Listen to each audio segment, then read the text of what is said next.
I still remember the weight of that morning, the stillness before everything changed. The coffee pot gurgled softly, the smell of roasted beans filling my little kitchen as sunlight spilled through the lace curtains. It was supposed to be a happy day. I'd been planning a surprise for my son Daniel. He had been working long shifts lately, coming home tired, barely smiling. So I thought maybe a little gesture, something small and motherly, would lift his spirits. That's what I told myself when I decided to sneak into his car that morning. Brr, to surprise him. Brr, to make him laugh. To remind him that his mama still cared. Brr, but I had no idea what that morning would show me. No idea that one quiet decision, one innocent act of love, would break my heart in ways I didn't think were possible. I still hear that sound sometimes. The soft click of his car door as it opened, the murmur of a voice I didn't recognize, and then silence. But I'm getting ahead of myself. That morning started like an other. I folded laundry, humming to the tune of an old hymn, my husband, Mark, still asleep in the next room. Daniel had just turned 27. He was a good man, or at least I believed he was. Kind, responsible, raised right. Ever since his father and I moved back to town after Mark's retirement, I'd been trying to reconnect with Daniel. He'd grown distant over the years, not rude, not cold, just distracted. He'd come by once a week for dinner, always in a hurry. Sometimes he'd take phone calls in the middle of a meal, stepping out to the porch, saying it was work. I didn't ask too many questions. That's what good mothers do. They trust their sons, even when the silences start to hurt. That morning I packed a small lunch, his favorite, roast beef sandwiches, a slice of pecan pie, and a thermos of sweet tea. I wrapped everything carefully, like I used to when he was a little boy heading off to school. Mark chuckled when he saw me. "You're really going to hide in his car?" Al said, rubbing sleep from his eyes. I smiled. "Just for a few minutes. I'll jump out when he starts it. Give him a good scare." He shook his head, amused. "You're too much, Anna." Maybe I was. Maybe I loved too much. At around 8, I saw Daniel's car pull up in the driveway. He was staying with us temporarily while his apartment underwent some repairs, but he always left early for work. I waited until he went inside for his travel mug, then tiptoed out the back door and slipped into the back seat. I crouched low, hiding behind the passenger seat. My heart was racing, but I was smiling. I could already imagine his face, the startled look, the laughter afterward. But then things didn't go as planned. I expected him to come out alone. Instead, I heard 2 sets of footsteps. A woman's laugh, soft, familiar somehow, floated through the air. My breath caught. The passenger door opened, and she slid in. I froze. Then Daniel got in, started the car, and before I could even think of revealing, myself, I heard her speak. "Are you sure your mother won't find out?" Something about her tone, low, teasing, made my stomach twist. Daniel sighed. "She thinks I'm still with Hanse, girl who had spent Thanksgiving with us, and called me Mom." My hands trembled against my nouve, against my knees as I tried to steady my breathing. The car began to move slowly down the gravel road. My son's voice was calm, even casual. "She's been asking questions lately," he said. "But I'll handle it. I just need more time." Then the woman giggled. "You always say that." "'Cause it's true," he replied, his tone softening. "You know I love you." That was when my heart broke, quietly, silently, in the back seat of that car. The rest of the ride was a blur. Their voices, their laughter, their stolen touches. Every word felt like a blade cutting through years of trust. I wanted to scream, to cry out his name, but I didn't. I stayed still, paralyzed by disbelief. When the car finally stopped, I peeked out the window. It wasn't his workplace. It was a small cabin by the lake, a place Mark and I used to take him when he was little. The irony of it almost made me sick. I watched them step out hand in hand, Ibrahim, and that's when I realized, sometimes the worst truths aren't discovered through betrayal itself, but through the places where love used to live. I didn't confront him that day. I couldn't. When you carry a mother's love inside you for so long, it doesn't die the moment you see your child do wrong. It fights, it bargains, it pleads for another explanation. I sat in the car long after they went inside. The wind off the lake rattled the leaves, whispering through the open crack in the window. My heart thudded so loud I could hear it in my ears. I don't remember how long I stayed there before I slipped out, knees shaking, and started the long walk home. Every step felt heavier than the last. Not just because of the betrayal I'd witnessed, but because, deep down, something in my bones told me this wasn't the whole truth. When I got home, Mark was waiting by the porch. You scared me half to death, he said. You've been gone for hours. I didn't answer right away. The man I'd loved for 40 years who'd helped me raise our only son. I wanted to tell him everything, but my voice, it failed me. Mark, I whispered, there's something I need to show you. We sat at the kitchen table and I told him everything, from the woman's laugh to Daniel's words. He listened quietly, his hands clasped, eyes darkening with every detail. When I finished, the silence between us was thick and heavy. Finally, he said, we'll talk to him, tonight. But something in me hesitated. No, not yet. Let me find out more. Mark frowned. Anna, he's our son. We don't spy on him. I looked at him then, really looked, and said, and yet he's not the boy we raised anymore. That night, I barely slept, every creak in. The house made me jump. Every sound of a passing car made my heart race. Around midnight, I went to Daniel's room. It was empty, bed neatly made, no sign of him. He hadn't come home. By morning, when I finally saw his car in the driveway, I told myself I'd keep calm. Maybe I'd imagined things. Maybe that woman was just a friend. Maybe love had blinded me so much that I'd mistaken an innocent meeting for something else.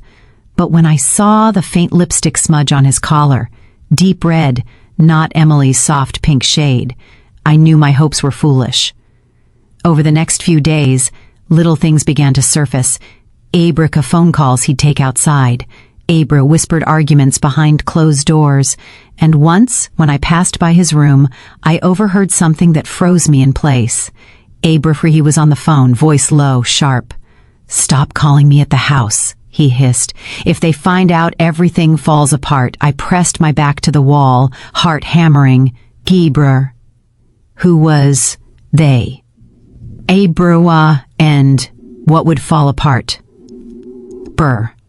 When he left that eve.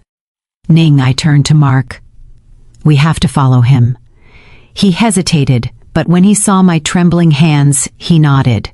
We waited until he drove off, then took the old pickup and trailed behind, far enough not to be noticed. He led us down the same road toward the lake, but this time he didn't stop at the cabin. He kept driving farther into the woods.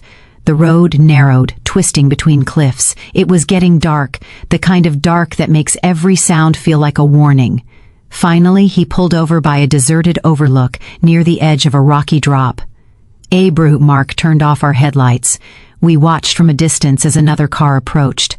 A black SUV, the same woman stepped out, but she wasn't alone. 2 men were with her. They talked for a long time. We couldn't hear the words, but Daniel's body language said everything. Tense, defensive, desperate. At one point, one of the men shoved him hard in the chest. Daniel shouted something and threw his hands up.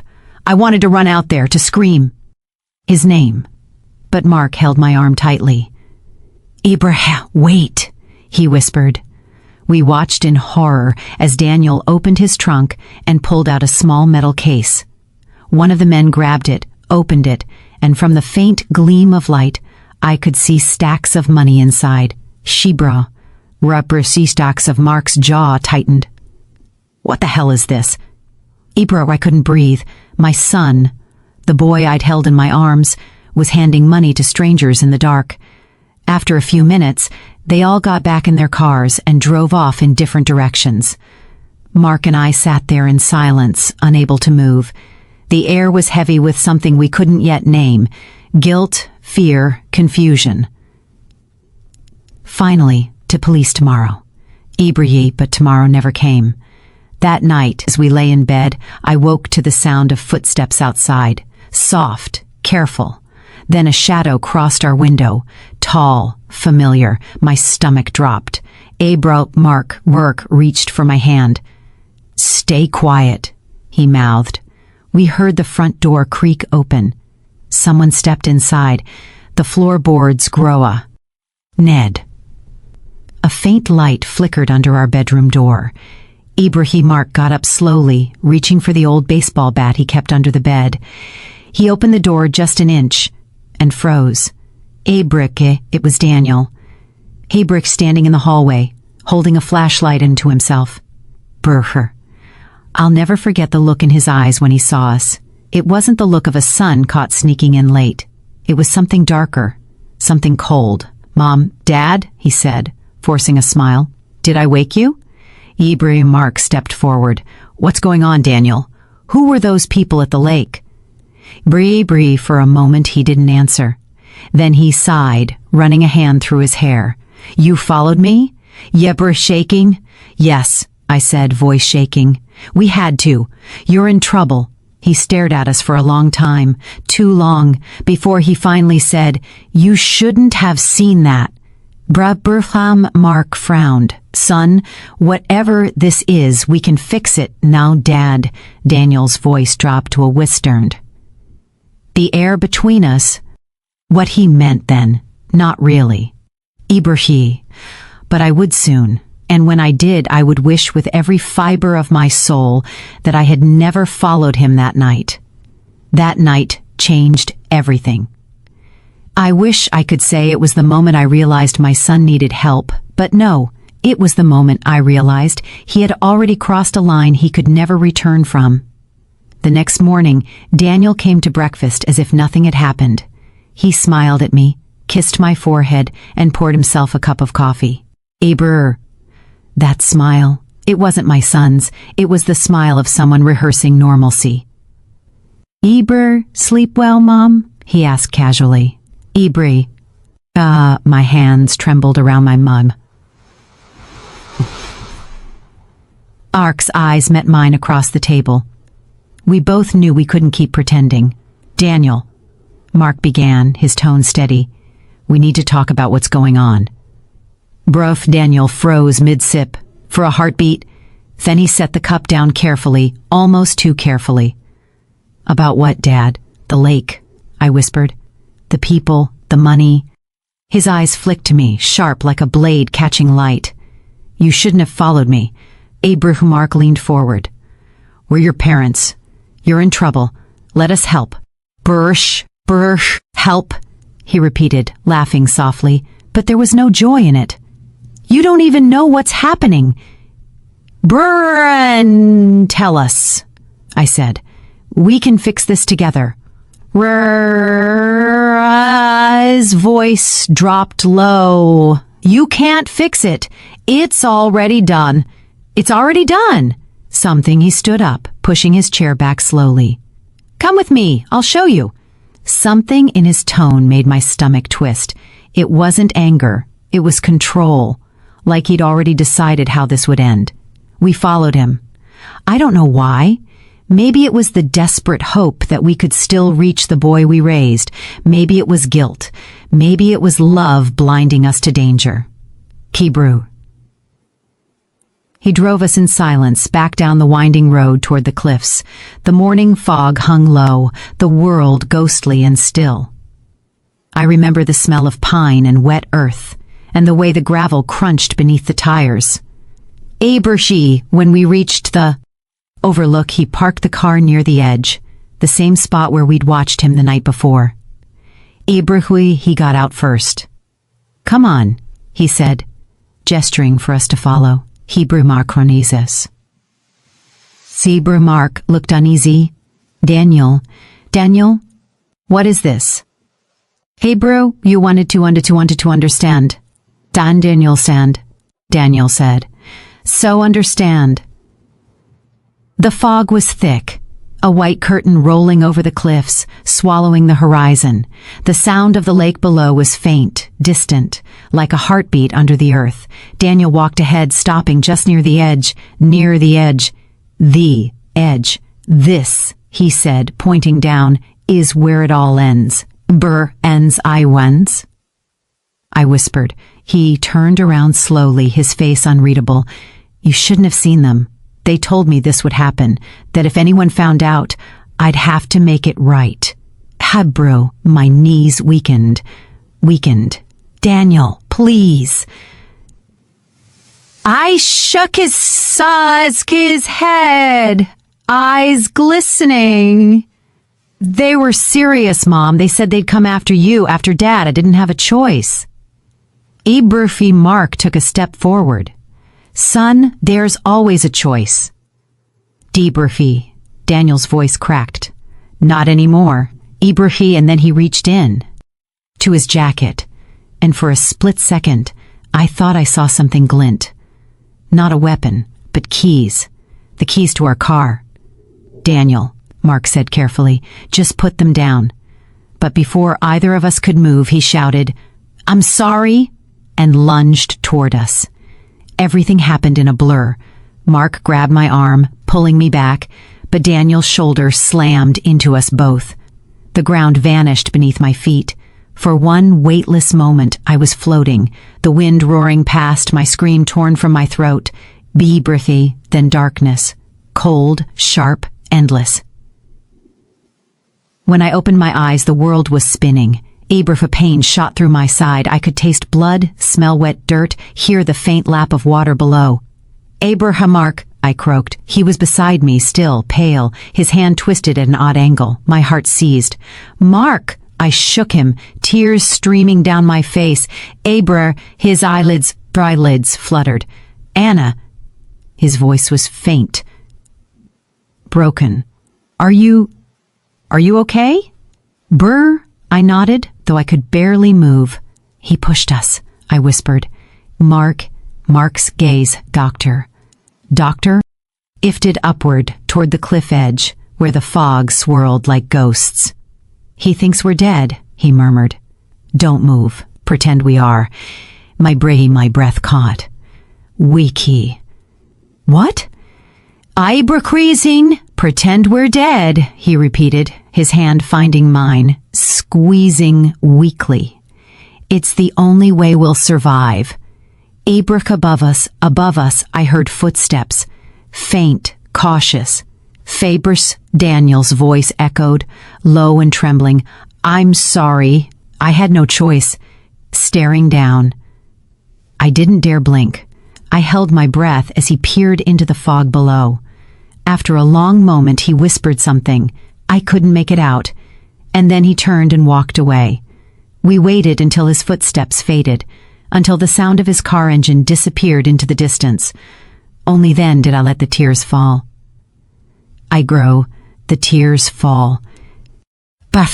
Mark, I whispered, clutching his hand, itching his hand.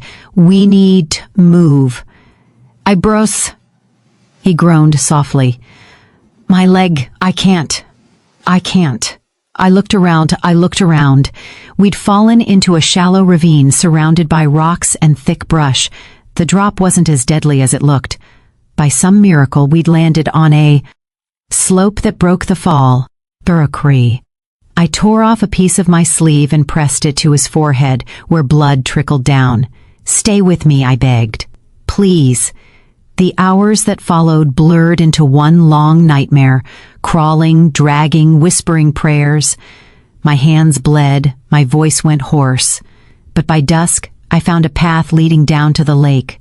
There a fisherman spotted us and called for help. The rest is fragments, sirens, stretchers, flashing lights. But the one image I can't erase is my son's face as he pushed us. The tear in his eye, the trembling in his jaw, and the look of someone who believed killing us was somehow saving us. When I woke up in the hospital, Mark was asleep beside me, his hand in mine. A nurse told me we'd both live, though it would be a long recovery. But Daniel, he didn't know we had survived. We not yet. And in that silence, as I stared at the white ceiling, I made a promise. I would find out why. Why our son turned against us, why fear had replaced love.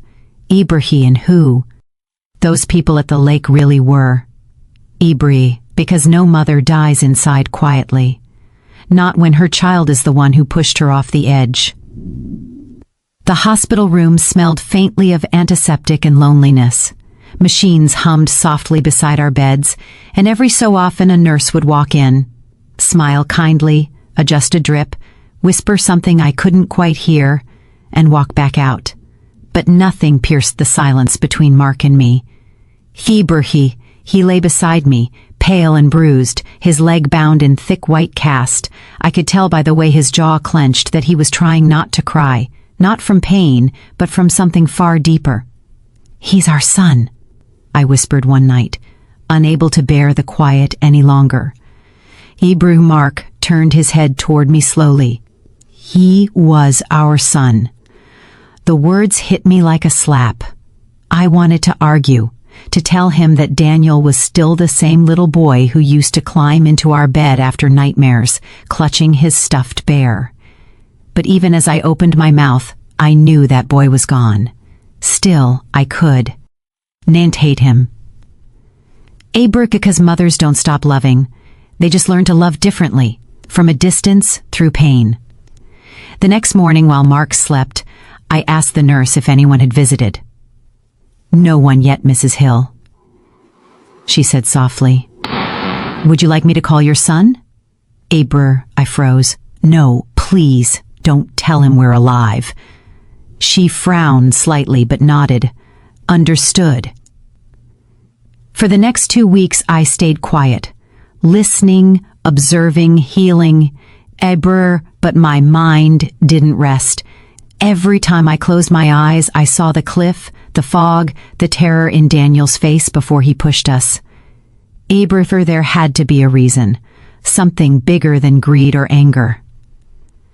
So, when I was discharged, I went back, not to the cliff, but to the lake. It was late afternoon when I arrived. The sun hung low, reflecting off the still water like molten gold. The fishermen were gone, the cabins shuttered. But one old man stood near the dock, the same one who'd found us. He recognized me instantly. You're alive," he said, eyes wide. "Bria," I replied quietly. "Thanks to you." He nodded, still staring as if afraid I might vanish again. I thought no one survived that fall. San fall. I hesitated, then asked, "Do you remember seeing my son here, the night before it happened? He scratched his beard. Tall boy, drives a silver sedan. Burr?" I nodded. Yeah. He was here. He was not alone, though. My pulse quickened. Who was he with? The old man squinted toward the woods. Couple of shady types. Didn't look like the kind you bring home to Mom. One of 'em had a limp. The other kept looking around like he was expecting trouble. Did you hear what they talked about?" He hesitated, lowering his voice. "Money, lots of it. Something about paying off a debt, and I think your son said something like, 'I'll get it done tonight.'" A chill ran through me. Tonight. The night he pushed us. When I got back home, the house felt haunted but by memories. Daniel's photos still lined the hallway, birthdays, graduations, smiles frozen in time. I stood before one, him at 16, holding a fishing rod, grinning proudly at his father. And I couldn't help but whisper, "What happened to you, my boy?" Then I went to his old room. The door creaked open slowly. It smelled faintly of dust and old cologne. His shelves were half empty, some boxes missing, but on his desk, tucked under a pile of papers, I found something that made my heart pound. A folded letter. A brewery, it wasn't addressed, just a few hurried lines written in Daniel's handwriting. Brewery. If you're reading this, it means I failed. I didn't mean for it to go this far. Key brewery, they said they'd hurt you both if I didn't pay them. Brew, I borrowed from the wrong people. I thought I could fix it. Hebrew, I never wanted to hurt you. Please forgive me. Hebrew, the paper slipped from my hands. I sank onto his bed, the tears finally breaking free. Hebrew, he hadn't wanted to kill us. Hebrew, he'd wanted to save us. But in trying to protect us, he had destroyed himself. That night, Mark and I sat in the dim living room. Abri, the fire crackled weakle. Why? The clock ticked. Brooke, I placed the letter in his hand. He read it slowly, eyes narrowing, mouth tightening. When he finished, he exhaled sharply. So, that's it. Loan sharks, Bro. I nodded. He must have gotten trapped, tried to pay them back somehow. Mark leaned back, staring at the ceiling. We could have helped him. All he had to do was ask. Yes, I whispered. But maybe he thought he'd already let us down too many times. We sat in silence for a long time. Two broken parents, holding the weight of a tragedy no one else would understand. Finally, Mark said, "We need to go to the police." Rye hesitated. "And tell them what? That our son tried to kill us because he was being blackmailed?" Hebrew. He looked at me. "Yes, because if we don't, they'll find him first." The next morning, we met with Detective Laura Hensley, a calm, serious woman with tired eyes and a notepad always in hand. She listened without interruption as we told her everything, the fall, the letter, the men at the lake. Burker, when we finished, he sighed. "You're lucky to be alive. This sounds like organized extortion. We've had a few cases near that area. Same names keep coming up. Hebrew, can you find him?" I asked. Brew, she nodded slowly. "If he's still around, we will." Brew, a week later, she called. "Hebrew, we found your son," she said softly. "He's in custody. He turned himself in." The drive to the station was silent. Brew, I didn't know what I would say, or if I could say anything at all. When I saw him through the glass, my knees almost gave out. Brew, he looked older, thinner, eyes sunken, face unshaven, but when he saw me, his lips trembled. Brew, they let me in. Brew, for a long moment, we just stared at each other. Then he whispered, "You're alive, Brew." I nodded, tears spilling down my cheeks. "Yes, because your father told me to pretend." He covered his face with his hands. "I'm so sorry, Mom. I didn't want to. I thought I was saving you. They said they'd kill you if I didn't do it. I didn't know what else to do." Brew. I reached across the table and touched his hand. "You were saving us the wrong way, Daniel, but you can still make it right." He looked up at me, eyes red. "How? By telling the truth," I said. All of it. He nodded weakly. "I will. When I left that station, my heart was heavy, but for the first time in weeks, I could breathe. My son had done something unforgivable, but not unexplainable. Iberfe, and maybe, just maybe, not beyond redemption, because sometimes, even when the world pushes you over the edge, love can still reach across the fall. When Daniel's story hit the local news, I almost couldn't bear to watch. The headline flashed across the television screen. Young man arrested after attempting to murder parents, claims he was forced by loan sharks. The words felt like a knife twisting in my chest. They showed his mugshot. Pale face, hollow eyes, the faint bruises still visible along his jawline. saw a criminal, but all I saw was my little boy. The same boy who once built forts out of bed sheets and begged me to check for monsters under his bed. Abri. Now he had become the monster in everyone else's story. The next few days were a blur of phone calls, reporters, whispers. Some neighbors dropped off food, others crossed the street when they saw me. Ibrug in a small town, tragedy travels fast, and judgment travels faster.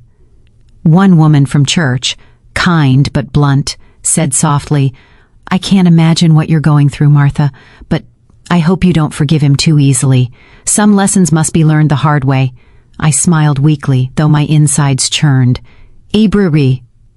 If only forgiveness were that simple. A lesson, a line, a choice. But forgiveness, I'd come to learn, isn't a door you walk through once. It's a long, dark hallway you crawl through, bruised, bleeding, sometimes backward. A few days later, Detective Hensley called again. "They've caught the men your son was dealing with," she said. "Your son's statement helped us shut down part of a ring that's been extorting young people across the state." I didn't know whether to feel relief or sorrow. Aubrey Mark just sat at the kitchen table, rubbing his temples. "So he was telling the truth." Yes," I said. "But it doesn't undo what he murmured, but it explains it." We sat there for a long time, listening to the clock tick, the kettle whistle, the wind pushing against the window. It struck me that silence had become our new language, the only one that didn't hurt to speak. A few weeks later, the court date came. Aber. When we walked into the courtroom, my legs trembled beneath me. Daniel stood at the defense table, wearing a wrinkled suit someone must have found for him. When our eyes met, he looked down quickly, unable to hold my gaze. The judge, a stern-faced woman with gray hair pulled tight, began reading the charges. Arbitrary, attempted murder of parents. Conspiracy, extortion involvement. Each word echoed through the room like a hammer. Hebrew. Then Daniel's lawyer stood. "Your Honor," he began, "this young man's actions, though grave, were not born of hatred but desperation. He was threatened by violent individuals who used fear to control him. He cooperated fully with law enforcement and helped dismantle a dangerous group." "Free," the prosecutor countered. "Desperation does not excuse attempted murder. The victims were his parents. He betrayed the very people who gave him life." Her words cut like glass, and I couldn't even blame her. When it was my turn to speak, I felt every eye in the room on me. The judge asked gently, "Mrs. Hill, would you like to address the court?" I stood slowly, gripping the railing to steady myself. "I am not here to defend my son's actions," I began, my voice trembling. "What he did was wrong, unspeakably wrong. He took from us something that can never be returned, our sense of safety, our trust." I paused, taking a shaky breath. "But I've also learned that fear can twist good hearts into something unrecognizable. My son was not born cruel. He was scared, cornered, and foolish. And though I cannot forget what he did, I also cannot stop love." Then I whispered, "Please, Your Honor, show him mercy, because someday, when I's to forgive himself down." Mark took my hand, and for the first time in months, his grip was warm. He didn't speak, but the tears in his eyes said everything. He'd found his own quiet forgiveness. The judge sighed deeply, then delivered her decision. Given the evidence and cooperation provided, the court sentences Daniel Hill to 6 years imprisonment with possibility of parole after 4. Gasps filled the room, some shocked, some relieved. Daniel turned to us, eyes glistening. "Thank you," he mouthed silently. And though the distance between us felt immeasurable, I smiled faintly, because maybe, just maybe, that was the first step back. That night, Mark and I drove home in silence. The world outside was dark, the headlights carving 2 lonely paths through the rain. When we reached home, I poured 2 cups of tea, one for him, one for me. As we sat together by the fireplace, I finally said, "He's still our son." Mark nodded slowly. "Yes, and maybe prison will teach him what we couldn't." Its glow reflecting in my cup, soft and trembling. "He's already learning," I whispered. "Because he finally stopped running." In the months that followed, I began writing to Daniel. At first his letters were short, guilt-ridden. Then they grew longer, full of remorse and reflection. He told me about the books he was reading, the counseling sessions, how he'd started helping younger inmates with literacy classes. He wrote, "I know I'll never be the son you deserved, but I promise I'll try to become a man you can still be proud of." Every time I read those words, I wept, not from sadness, but from a quiet kind of hope, because I'd learned something through it all. Sometimes forgiveness doesn't happen in a single moment. It happens in 1,000 small ones. Every time you choose love over anger, understanding over revenge. It's been 3 years since that dreadful night on the cliff. Sometimes, when the wind rushes through the hills behind our home, I still flinch, hearing echoes of that fall, that scream, that whisper from my husband. Pretend we're dead, but the difference now is, I no longer feel haunted. I feel alive. And I think, in his own strange way, Daniel does too. Mark and I visit him once a month. The prison sits an hour's drive away, nestled behind long stretches of farmland and rusted fences.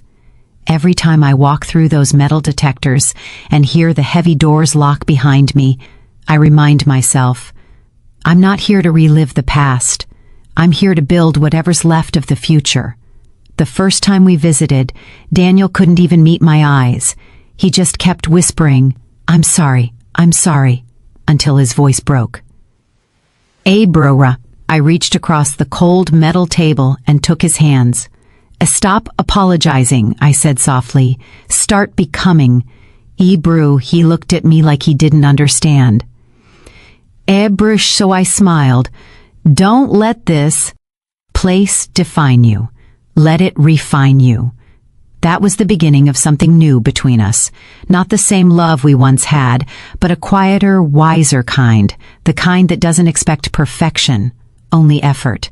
Each month, I'd notice small changes in him. His shoulders stood straighter. His voice steadied.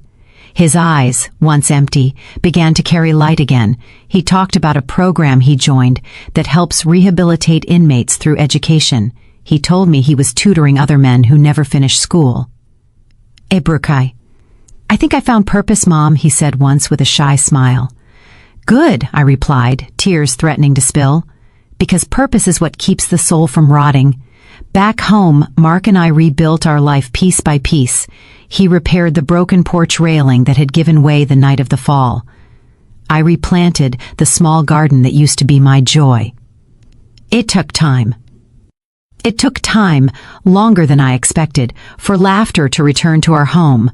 For a while, every creak in the house made me tense up. Every phone call after sunset made my heart skip. But slowly, as the seasons passed, so did the fear. We even found ourselves laughing again, the kind of laughter that comes not from happiness but from survival. Mark once joked, we fell off a cliff and somehow landed on forgiveness. I laughed through my tears. Not bad landing, if you ask me. One autumn morning, a letter arrived from Daniel. It was longer than any he'd sent before. He wrote about the therapy sessions, how he'd been confronting the night in his dreams, no longer running from it, but facing it head on. He wrote, I know now that fear doesn't excuse evil, it only explains it. Isn't something we wait to deserve. It's something we live to earn. I sat by the window for a long time, the sunlight spilling across the paper, my tears blurring the ink. When Mark came in, I handed him the letter. He read it quietly, then said, He's changing, Martha. He really is. I nodded, my voice trembling. And so are we. A year later, Daniel became eligible for parole. The board reviewed his case, noting his behavior, his contributions to the prison education program, his remorse. We attended the hearing. When they asked if we believed he deserved a second chance, Mark looked at me, then at them, and said firmly, We do. After a long deliberation, the board granted it. Hebrake Daniel would be released within the month. The day he walked out, the sky was bright and endless, the kind of day that feels like forgiveness itself. He looked thinner, older, but his eyes, they were clear. He hugged us both carefully, as if afraid we might break. I held him for a long time. "Welcome home, son," he whispered. "I'll spend the rest of my life earning that word again, home." Now Daniel lives in a small apartment in town. He works with a youth outreach program, mentoring troubled teens who remind him of who he once was. Sometimes he visits us for Sunday dinner, and when he does, I catch Mark watching him quietly, pride glimmering beneath the pain. Ibri. It's not the same as before. Ibrahim, but maybe it's better, because what we have now was forged through fire, and survived it. Sometimes at night, I sit by the fireplace and write letters I'll never send to the woman I used to be, trembling on that cliff edge. I tell her, "Ibrahim, you will survive this. You will forgive. You will learn that love doesn't vanish when trust is broken. It transforms. It becomes endurance, patience, and sometimes grace." Ibrahim and I think she'd be proud. Before I end this story, I want to tell you something from one mother to another. Ibrahim. We don't always get to choose what our children become, but we do get to choose what kind of hearts we hold for them, even when they break ours. Ibrahim, because forgiveness isn't weakness. It's the quiet strength that keeps love alive, long after the world has tried to bury it. Sometimes the people who push us to the edge don't destroy us. They show us how far love can truly reach.